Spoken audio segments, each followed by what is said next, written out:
Olá, boa tarde a todos no amor de Cristo Jesus. Sejam muito bem-vindos.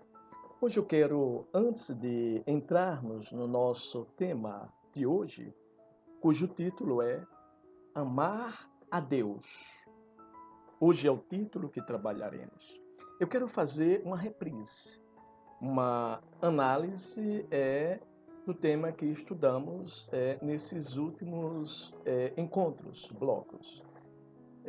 Nós nos introduzimos anteriormente ao estudo das grandes religiões. As grandes, quando se diz as grandes religiões, não quer dizer que uma religião é mais importante que a outra, mas aquelas por terem o maior número de adeptos. Bom, nós estudamos o animismo, o hinduísmo, o budismo, o judaísmo, o islamismo e, por fim, concluímos esse ciclo estudando o cristianismo. De forma assim bem sucinta, pois o tempo ele urge, é muito rápido e nós temos muito pouco tempo. No animismo, nós vimos que os seguidores dessa religião acreditam que existe um espírito universal que rege todas as coisas viventes, com vida, animadas ou inanimadas. Ou seja, existe um ânimos que dá vida ao mundo, aos seres. Mesmo aos seres inanimados, como as montanhas. Para os animistas, as montanhas têm um espírito, as cachoeiras têm um espírito, as árvores têm um espírito, as rochas têm um espírito. Então o mundo é regido pelo ânimos, inclusive os seres inanimados, eles também têm esse ânimos. Resumidamente falando, nós estudamos o hinduísmo. Nós vimos que, dentre outras coisas, não dá para aprofundar, nós vimos o básico aqui. Nós estudamos o hinduísmo e vimos que no bloco em que estudamos, refletimos sobre o hinduísmo, vimos que o hinduísmo ele tem centenas, milhares de deuses, sendo Krishna, não é? Krishna é o principal deus do hinduísmo, mas que ele se manifesta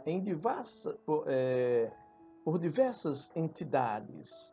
As mais conhecidas dessas entidades ou deuses seria Brahma, o criador, Vishnu, o destruidor, e Shiva, o restaurador.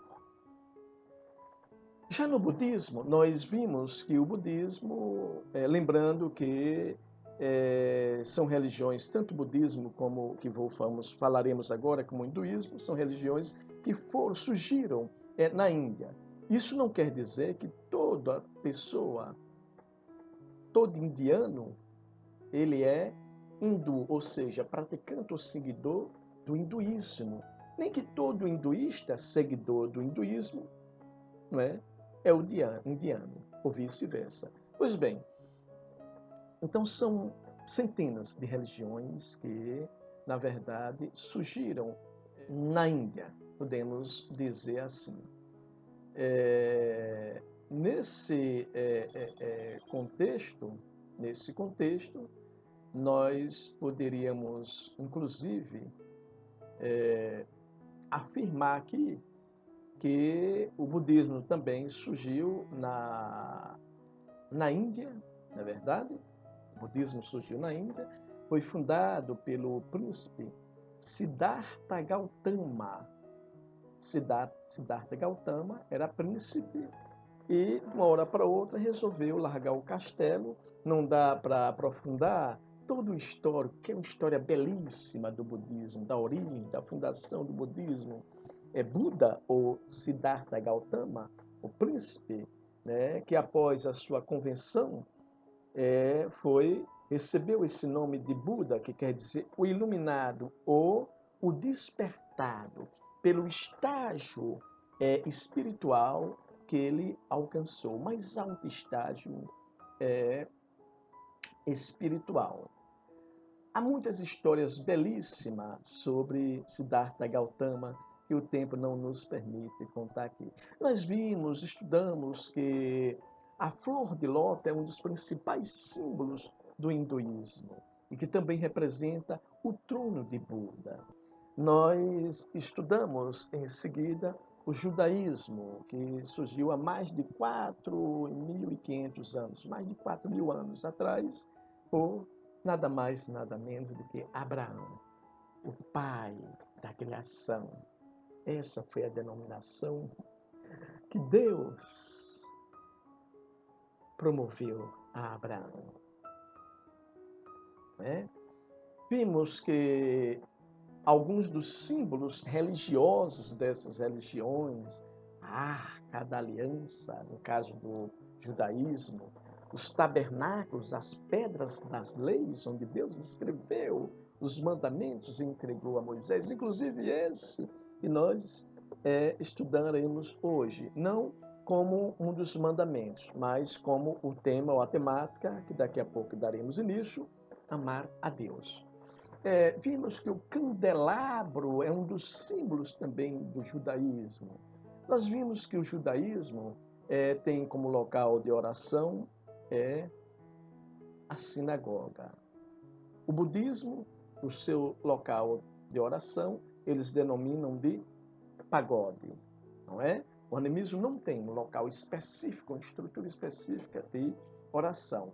Não é, ela é uma religião, podemos dizer assim, como o hinduísmo sapiencial. O budismo, o seu livro principal é denominado Os Três Cestos, onde estão lá constam as histórias de Buda, as histórias de Siddhartha Gautama e os seus belíssimos sermões. Belíssimos sermões. Essas religiões são tidas como religiões sapienciais, ao contrário, o que veremos mais na frente, do cristianismo, do judaísmo e do islamismo, que são religiões chamadas, denominadas como religiões do livro ou religiões proféticas, porque foram religiões reveladas, inclusive com seus ensinamentos registrados em seus livros sagrados, né? No nosso caso, do cristianismo, a Bíblia. Bom, vejam bem, então, vimos que o livro sagrado dos judeus é o Alcorão. Perdoe-me, a Torá. O Alcorão é o livro sagrado do Islã, do islamismo, dos muçulmanos. É a Torá, que constitui-se dos 5 primeiros livros da Bíblia cristã. Tá certo? A Torá. Evidentemente que tem outros livros sagrados também, que servem como elemento de ritual litúrgico para os judeus. Nós vimos que no islamismo, por sua vez, o Islã foi fundado por Muhammad. Aqui no Brasil, nós o chamamos de Maomé.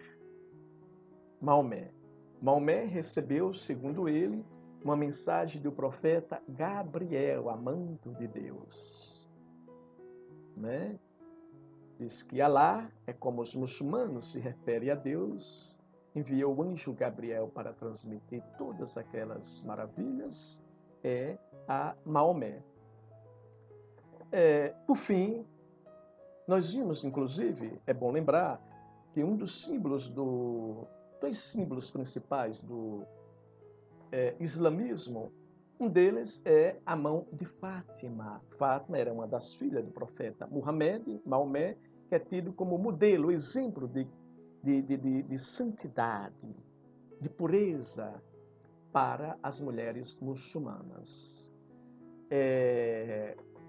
Um dos símbolos do islamismo é exatamente a mão de Fátima. É uma mão, é claro, com design diferenciado, todo trabalhado, com 5 dedos.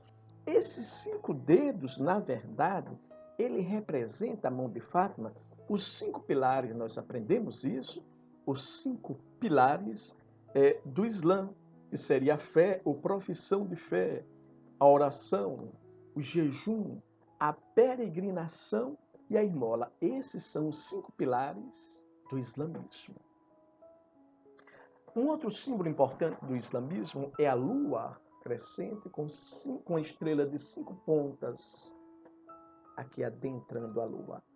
Essa estrela de 5 pontas representa igualmente esses 5 pilares do islamismo, que seria a fé, a oração, o jejum, a peregrinação e a esmola. Bom, o cristianismo nós vimos que ele tem origem em nosso Senhor Jesus Cristo, foi fundado por Jesus de Nazaré.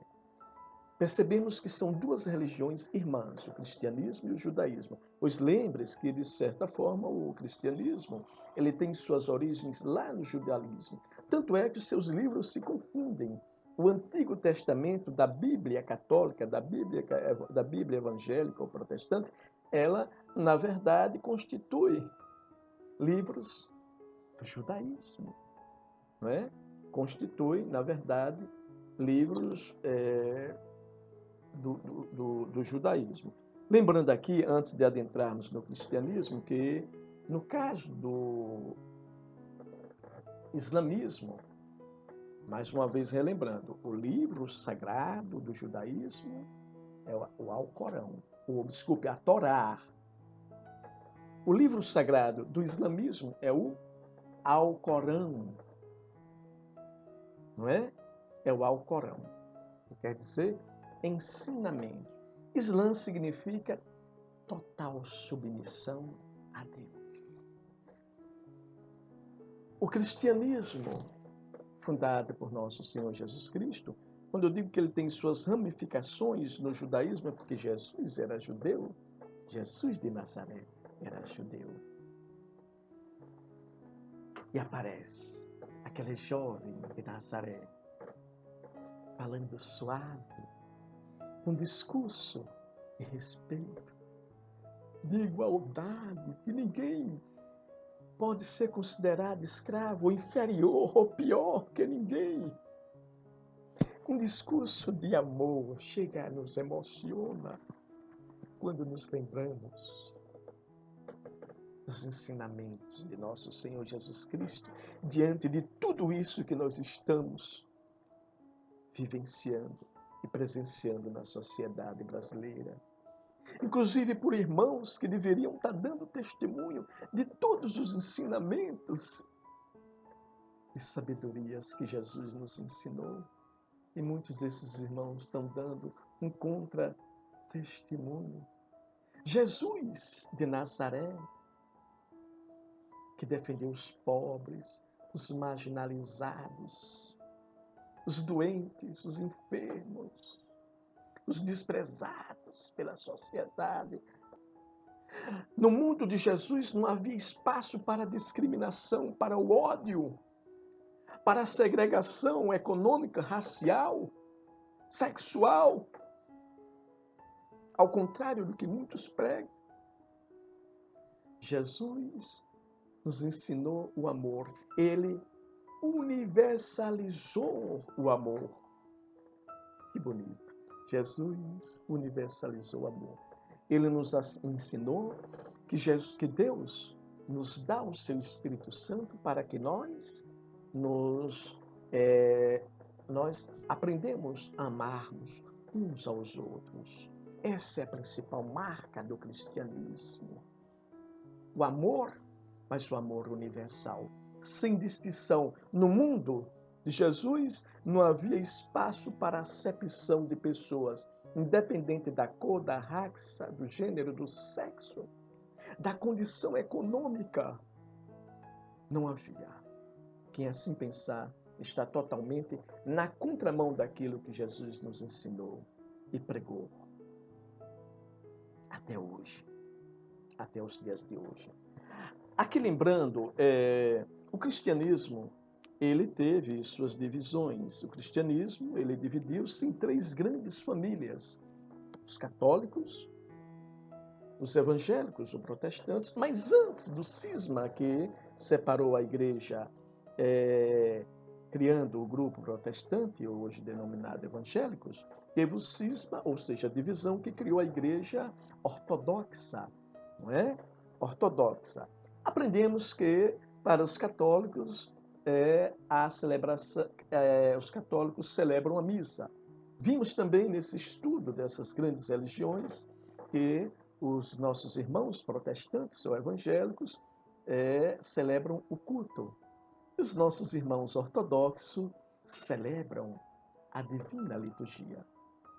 Vimos que há uma certa diferença de livros entre essas denominações religiosas, né? A Igreja Católica, por exemplo, a Bíblia Católica, né, mais precisamente falando, ela constitui de 73 livros. 73 livros. Eu não sei se vocês tinham conhecimento disso, sendo 46 do Antigo Testamento e 27 do Novo Testamento, ou seja, ela teria 7 livros a mais que a Bíblia protestante. Já a Bíblia protestante, ela tem 66 livros, né, no seu canon. Canon quer dizer lista.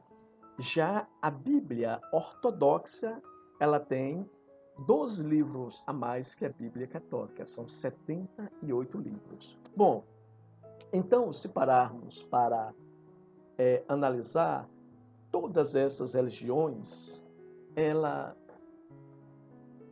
elas têm algo a nos acrescentar na nossa formação e crescimento espiritual. Todas elas pregam a compaixão. A compaixão é a capacidade de eu esquecer um pouquinho de mim e me preocupar com o outro, e acompanhar o outro, e me solidarizar com o outro. Ela se manifesta por atitudes como amor, bondade, respeito, caridade, solidariedade e uma palavra que está muito em voga hoje, muito falada, mas pouco praticada, empatia. Então, é um termo, a compaixão, que é uma palavra profunda, belíssima, que se as pessoas procurassem entender, viveríamos e praticar, viveríamos num mundo melhor. A compaixão. A compaixão, ela tornou-se universal, um termo universal para todas as religiões. Todavia, não adianta aprendermos aqui todas as coisas. O sexo dos anjos, não adianta aprendermos os valores do cristianismo, do budismo, e para aprendermos e crescermos com isso, precisamos superar os conceitos pré-estabelecidos, ou seja, os preconceitos que muitas vezes, muitas denominações religiosas colocam na cabeça dos seus fiéis em relação a outras religiões, criando assim um clima, um ambiente de segregação religiosa. Já não bastasse vivermos no Brasil a segregação racial e econômica, que é a pior de todas. Temos a segregação religiosa, e isso eu sei que entristece muito o coração de Deus. Quando nós precisamos, e essa é a mensagem que eu quero passar para vocês crescerem espiritualmente. Quando nos introduzimos no estudo dessas grandes religiões, era para absorvermos os valores, as virtudes, os ensinamentos de cada religião. E não vê-las com preconceito, porque isso em nada vai abalar a minha fé.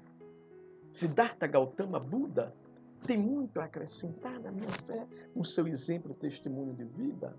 Muhammad, Maomé, os muçulmanos também. O judaísmo nem se fala. Mas para isso nós precisamos nos libertar primeiro dos preconceitos que muitos líderes religiosos botam na cabecinha dos seus fiéis. Entendam, nós pertencemos a uma igreja, mas não precisamos ser alienados. Precisamos ser fiéis, autênticos, conscientes do projeto da palavra de Deus. Não é o projeto do pastor, do padre, do bispo, do ancião. É o projeto de Deus que a gente deve seguir. E por isso, nesse projeto, Deus nos ordena amai-vos uns aos outros, como eu vos amei. Independente de religião, de cor, de sexo, de raça e de condição econômica, social. No mundo de Deus, no mundo de Jesus, no projeto de Deus, não tem espaço para a acepção de pessoas. Tem espaço para o perdão, para o amor, para a compaixão, para a vida e a vida em abundância. E a vida em abundância não é uma vida onde as pessoas são discriminadas, são desrespeitadas por sua fé, por seu sexo, por sua cor, por sua condição econômica. Isso não é vida em abundância. Isso contraria o projeto de Deus. Não nos compete, meus irmãos, julgarmos sobre tudo aquilo que não entendemos. A nós não nos compete o preconceito. A nós compete-nos acolher, abraçar, respeitar e amar. Ter compaixão do outro. O julgamento só compete a Deus. Pense nisso. Pense nisso. E assim nós construiremos um mundo melhor. Um mundo onde não tem espaço para o preconceito.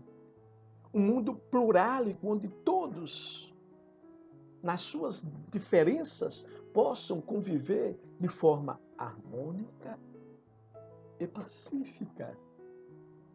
De forma harmônica e pacífica. Portanto, manifeste a sua fé sem manipulação de líderes religiosos. Manifeste a sua fé de forma livre, espontânea e consciente. E para isso é preciso que você tenha conhecimento, de fato, da palavra de Deus, que é amor. Bom, adentrando, dando início ao tema de hoje, o tema de hoje trata exatamente de amor. De amor. O nosso tema de hoje é amar a Deus. O que é amar a Deus? Antes de aprofundarmos esse tema do amor a Deus, eu gostaria de fazer uma breve reflexão com vocês. Para a gente se situar. Vocês vão entender mais na frente porque eu estou fazendo essa reflexão. Nós, os seres humanos, o homem, quando eu falo homem e a mulher, ele se destaca, ele se distingue, se diferencia de todos os demais animais que habitam na Terra. E eu perguntaria a vocês, por que é que ele se diferencia dos demais animais que habitam a Terra? Porque só ele sabe, é capaz de pensar, de raciocinar. Entre todas as espécies, e são milhares de espécies, só ele é capaz de raciocinar, de pensar. Só ele tem liberdade. Só ele é capaz de desenvolver um sentimento que vem do nosso âmago. O âmago é o que tem de mais profundo no ser humano. Que sentimento é esse? O sentimento de amor. Ele vem do nosso âmago, do nosso ser mais profundo. Só o homem, portanto, é capaz de pensar, de ter liberdade de amar. Essas três características que distinguem o homem de todas as demais espécies, de todos os animais na Terra, ela nos é herdada por Deus. E isso, como já estudamos em outros temas anteriores, vale a pena retomar aqui, isso nos torna imagem e semelhança de Deus. E muitos homens, muitos seres humanos, por não entender isso, até líderes religiosos, eles vão perdendo essa imagem e semelhança de Deus, deixando que o ódio, a segregação religiosa, o corroa. E esses elementos, essas heranças que Deus nos deixou, nos presenteou, nos tornando a sua imagem e semelhança, a cada dia que passa vai morrendo, vai se acabando. Mesmo ele pregando a palavra de Deus, imagina aqueles que não têm conhecimento da palavra de Deus. Então, essas são características que nos tornam imagem e semelhança de Deus. Por outro lado, nós também devemos admitir que o homem é o mais necessitado dos seres existentes na Terra. Por que nós podemos fazer essa afirmação? Porque o homem, ele não precisa apenas de alimento. O homem, ele, por exemplo, como sempre poderia pensar aqui, por exemplo, como as plantas, as árvores, não é? O homem não precisa só de alimento como as plantas, como as árvores e outras espécies. Não, ele não se satisfaz apenas com isso. Ele não se satisfaz com a vida simples que os animais têm. O homem ele sempre quer mais, quer mais. E uma das coisas que caracteriza, além do que falamos aqui, o homem, seria, além do alimento, a moradia, ele sente necessidade de construir, de inventar, reinventar, de criar, recriar coisas, de aprender a fazer obras de artes, mas ele sente, sobretudo, a necessidade de amar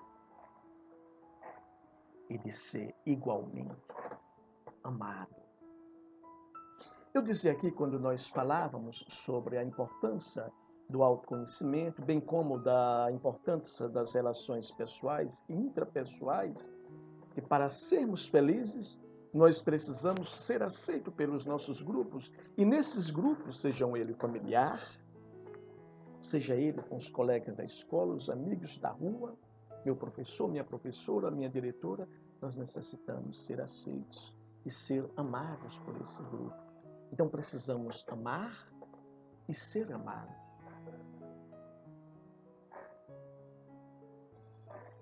Mas por que isso? Porque isso nos traz felicidade. Isso preenche a lacuna, o vazio que muitas vezes se consolida e se transforma em ansiedade, em depressão, em doenças psíquicas que têm destruído a vida de centenas de pessoas. Muitas pessoas já não vivem, vegetam. Então, você que está me ouvindo, pense nisso.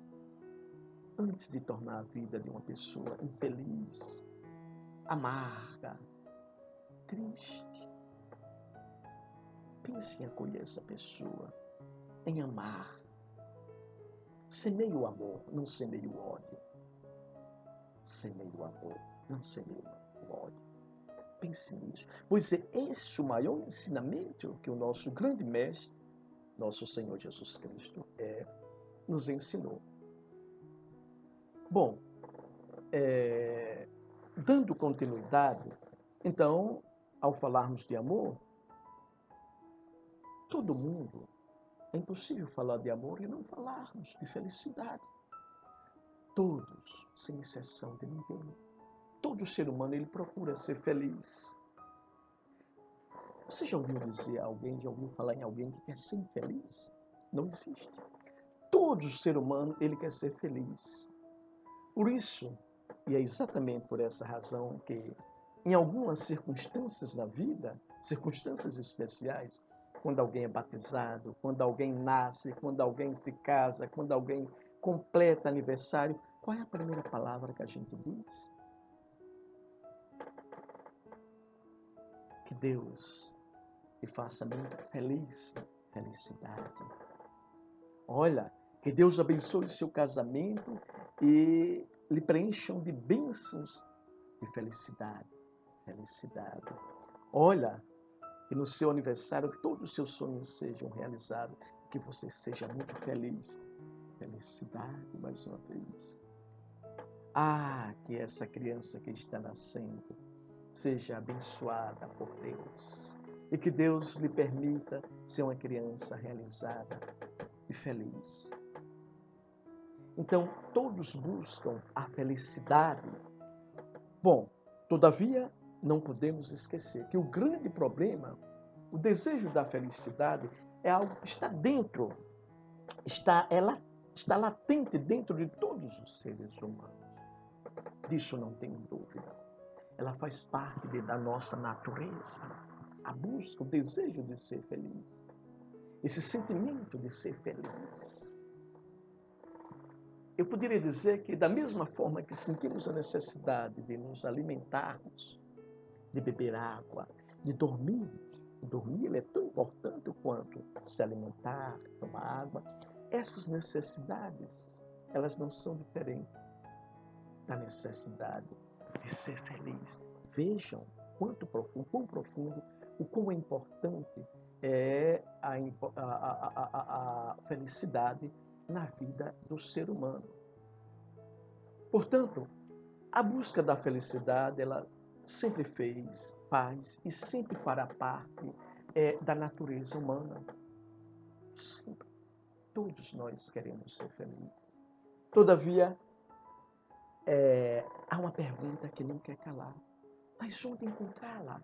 Aonde mora a felicidade? Aonde está a felicidade? Porque todo mundo procura, todo mundo quer ser feliz. Mas será que você quer ser feliz de verdade? Será que você está procurando a felicidade no caminho, na direção, no lugar certo? A felicidade implica em tantas coisas, não implica só em receber, em realizarmos, em conquistarmos. Implica também em nos doarmos, nos entregarmos nos nossos comportamentos, nos nossos fazeres. Há diversas formas de sermos felizes. Bom, todavia nós sabemos, volta a questão, aonde encontrar essa felicidade? Sabemos que muitos passam a vida inteira procurando a felicidade. Mas procurando-a aonde não pode encontrá-la. É a mesma coisa que você passar a vida toda em busca de um tesouro que nunca vai encontrar. Porque você está procurando este tesouro no lugar errado. Você está agindo de forma errada. Você não está buscando os meios, os métodos, os caminhos que de fato te leve ao encontro deste tesouro magnífico. E no nosso caso, este tesouro é a felicidade. É triste, essa é a pura realidade o que vou vos falar. Alguns, inclusive, procuram a felicidade apenas nos bens materiais. Que tristeza. Os bens materiais não nos farão felizes. Por mais rico, você pode ser podre de rico, o homem mais rico do mundo, a mulher mais rica do mundo.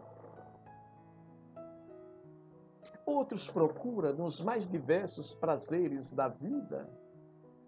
Outros ainda procuram na fama, na glória pessoal. Mas nunca vão encontrar, porque eles estão procurando no caminho errado. É com uma pessoa que está cavando em busca do ouro, do tesouro, no lugar errado.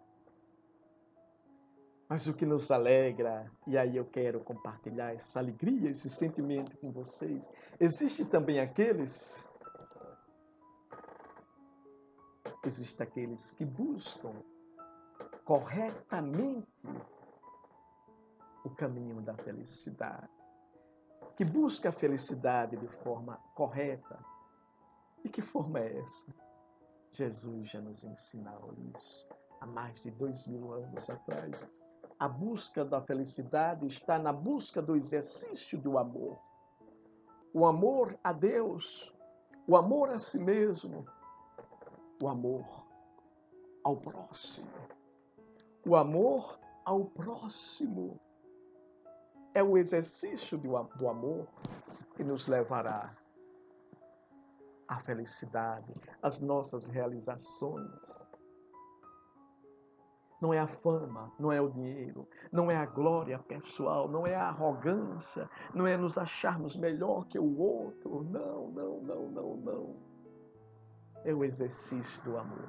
Por isso que há pouco eu dizia a vocês, a felicidade não implica apenas nas nossas realizações pessoais.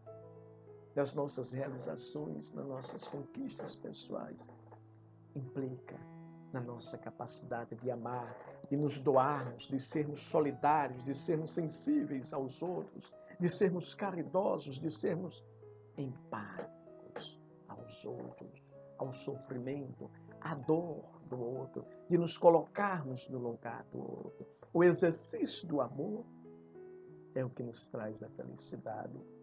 Muitos ainda não abriram os olhos, como dizia Jesus. Quem tiver ouvido, que escute. Abra os ouvidos e, mais que isso, o coração, o espírito e a alma. E escute o que Jesus, nosso grande mestre, tem nos ensinado há mais de 2 milênios. Amai-vos uns aos outros, como eu vos amei. É o exercício do amor, o caminho, a busca correta para a felicidade, para a realização pessoal. Esse, o exercício do amor, é o mais substancial dos valores. Pense nisso. Pense nisso. É um dos ensinamentos de Buda, por isso que diz, estudem as religiões sem preconceito. Isso não quer dizer que você vai ter que abrir mão da sua religião, porque aqui ninguém está fazendo proselitismo religioso. O que se quer é que nós cresçamos e que conheçamos outros valores, outros ensinamentos para amadurecermos e complementarmos o nosso. Buda, o iluminado, o despertado, o Siddhartha Gautama, como era conhecido, ele dizia que para alcançar a paz que é uma paz interior, que é uma manifestação de amor. Quem tem paz interior tem amor. Ele diz que é preciso superar todo desejo egoísta, que é o que mais nós testemunhamos hoje no nosso dia a dia, na convivência com os nossos irmãos. Lamentavelmente, eu digo isso de coração sangrando e triste. Mas é o que mais testemunhamos, o egoísmo, o desejo egoísta. Então, Siddhartha Gautama, Buda, um dos seus ensinamentos é para alcançarmos a paz ou o amor, a felicidade. Precisamos superarmos todo desejo egoísta e levarmos uma vida sem violência, uma vida pacífica, onde sejamos capazes de convivermos numa sociedade pluralica. Quando eu falo uma sociedade pluralica, uma sociedade onde cada um respeite os diferentes, as diferenças, sejam elas religiosas, vou repetir mais uma vez, sejam elas religiosa, sejam elas de cor, de sexo, de econômica, precisamos respeitar. Então vamos construir essa sociedade plurálica para que nós conseguirmos, como uma forma de manifestar a nossa compaixão e trilharmos o caminho certo em busca da felicidade, do amor, encontrarmos o amor através de enveredarmos pelo caminho certo, que é o caminho do Senhor, o caminho que o Senhor nos ensinou, o amor, não há outro caminho. Não se enganem, pensem nisso, pensem nisso. Bom, nesse sentido, já que falamos que a busca da felicidade está na busca do amor, quando buscamos o amor de forma correta, eu pergunto a vocês, quem é Deus? E vocês podem estar dizendo, mas o professor, o teólogo Veiga estava falando há pouco de amor, de felicidade, e agora vem nos perguntar quem é Deus? Mas vocês vão entender. Ora, quem é Deus? O evangelista João nos responde, se vocês pegarem no Evangelho de João, capítulo 4, versículo 16, ele vai responder, Deus é amor.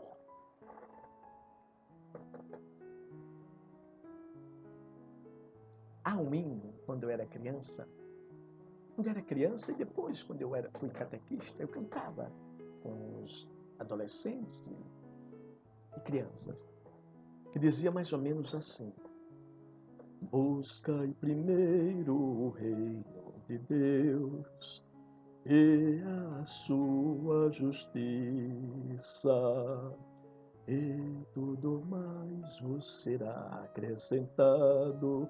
Aleluia, aleluia. Aleluia quer dizer alegria, alegria, alegria. Então buscai primeiro o reino de Deus. Quem é Deus? E João resume: Deus é amor. Busquem o reino de Deus. Buscai primeiro a Deus e vocês estarão buscando o amor. Buscai a Deus buscando cumprir e vivenciar no seu dia a dia e dar testemunho dos seus ensinamentos. Essa é a forma de se buscar a Deus, de se buscar o amor. Porque Deus é amor, é a fonte do amor. Por isso, Deus é amor, por isso Ele é a fonte da nossa felicidade. No amor, longe de Deus, separado de Deus. Portanto, agora é fácil entendermos por que o mandamento nos pede, nos orienta para amá-lo, Deus, para que nós amemos Deus de todo o nosso coração e sobre todas as coisas. Primeiro, porque Deus nos ama e nos quer felizes. Segundo, porque só Deus é capaz de nos tornar felizes. Quem não ama Deus sobre todas as coisas, aí onde reside o perigo, e é o que mais nós testemunhamos hoje, acaba amando alguém, substituindo Deus por alguém ou por alguma coisa como se fosse um Deus. O carro do ano, o celular do ano, o smartphone do ano, o iPhone do ano, a roupa da moda, bom, e por aí vai. Quem não ama Deus sobre todas as coisas tende a substituí-lo por alguém ou por algum objeto, fazendo desse objeto o seu próprio Deus, de forma vazia. E essas pessoas nunca serão felizes. Quantas pessoas ricas não são felizes e muitos até por isso tiram a vida? Falta Deus na vida de muita gente. Não que Deus não queira estar presente, Deus está batendo a nossa porta a cada segundo. Mas Ele não invade, Ele quer que você, meu irmão, permita, abra o seu coração e diga: Senhor, entrai na minha vida, Senhor, e fazei morada no meu coração, na minha vida, na minha alma, na vida da minha família, em todo o meu ser, Senhor. Amai, Senhor, a vossa tenda dentro de mim, na minha casa, na minha família, e fazei morada. Deus está batendo, Ele quer entrar, só precisa você permitir que Ele entre. Abra o seu coração para Deus. Sobretudo você que sofre, seja qual for o problema, depressão, ansiedade, qualquer que seja o problema. Comece por abrir seu coração e diga: Senhor, eis-me aqui, eu sou todo seu. Entrai no meu coração, entrai na minha vida, entrai na vida da minha casa, da minha família e fazei morada, Senhor. Porque com a vossa presença em nossas vidas, nenhum mal nos acontecerá, a não ser a felicidade, porque vós sois a felicidade viva, a fonte da felicidade. Porque, como dizia João, no seu Evangelho, capítulo 4, versículo 16, Deus é amor. Deus é amor. Deus é amor. Nesse sentido, para concluirmos o nosso encontro de hoje, eu gostaria de dar o testemunho aqui de um jovem conhecido mundialmente. Esse jovem era um jovem talentoso, ele tem origem no norte da África. E ele buscava inutilmente a felicidade nos prazeres da vida, na glória, né? Na glória pessoal. E um dia ele ouviu falar de Deus. Um dia ele ouviu falar de Deus e pôs-se a pensar. Até hoje, não me sinto feliz, apesar de ter experimentado todos os tipos de prazeres que o mundo pode me oferecer. Que o mundo pode oferecer a um jovem. Mas eu não encontrei a felicidade. E aí passou a se questionar, quando ele ouviu falar de Deus, disse, será que, quem sabe esse Deus não pode me fazer feliz? Será que esse Deus não pode me fazer feliz? E meus caríssimos amigos, irmãos na fé, em Cristo Jesus, independente da sua religião, você é meu irmão.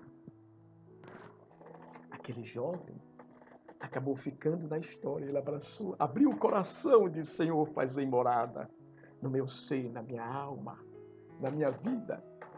E sabe o que aconteceu com aquele jovem? Ele ficou conhecido na história. Gravou seu nome na história como grande filósofo, como grande teólogo, doutor em filosofia, doutor em teologia. E grande santo, tornou-se um santo. Ele é conhecido por Santo Agostinho. A história de Santo Agostinho é fantástica. E as contribuições que ele deu para a igreja, para tantos ensinamentos, são muitas. Mas eu gostaria de concluir com uma frase que Santo Agostinho, ele deixou para todos nós, para todos os jovens de todas as épocas. Essa frase explica porque Deus nos manda amá-lo sobre todas as coisas. Nessa frase, Santo Agostinho diz, e é com essa frase que eu gostaria de concluir nosso encontro de hoje. Santo Agostinho diz nessa frase, para ti, ó Deus, para ti, ó Deus, essa frase soa como uma oração. Para ti, ó Deus, nos fizeste, e irrequieto anda nosso coração, enquanto não repousa em ti. Olha que coisa linda e profunda. Para ti, ó Deus, nos fizestes, e irrequieto anda o nosso coração, enquanto não repousa em ti. Um beijo fraterno no coração de todos vocês. Que Deus abençoe a todos vocês, a todos os seus familiares. Que o nosso Deus, que é puro amor, pura misericórdia, pura bondade, pura compaixão, faça morada na sua vida, no seu coração, no seu espírito, na sua alma, na sua casa, na sua família. E não permita que nenhum mal lhe aconteça. E não permita que nenhum mal entre na sua casa, nem na sua vida. Mas abra o seu coração para Deus. Com fé. Acredite. Acredite que tudo mal será decepado. Não esqueça. A felicidade está na busca correta do amor. A fé nos cura. Eu quero mandar um abraço todo especial para uma irmã na fé. Nós estamos numa corrente e eu peço a todos aqui agora que participe dessa corrente. Ela precisa de nossas orações. A nossa irmã Fernanda está fazendo um tratamento e é uma mulher, uma serva de Deus,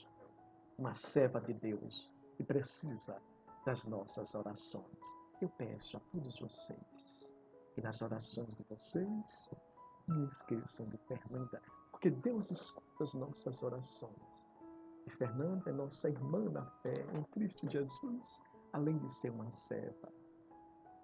Que Deus te abençoe. Eu quero especialmente mandar um abraço para Fernanda. Que Deus te abençoe. Que o Senhor te abençoe e te guarde. Que o Senhor resplandeça sobre ti, Fernanda, a sua face. Que o Senhor resplandeça sobre ti a sua luz. Que o Senhor seja a sua luz e a sua cura. Deus está contigo, né? Um abraço, que Deus nos abençoe a todos nós. Em nome do Pai, do Filho e do Espírito Santo.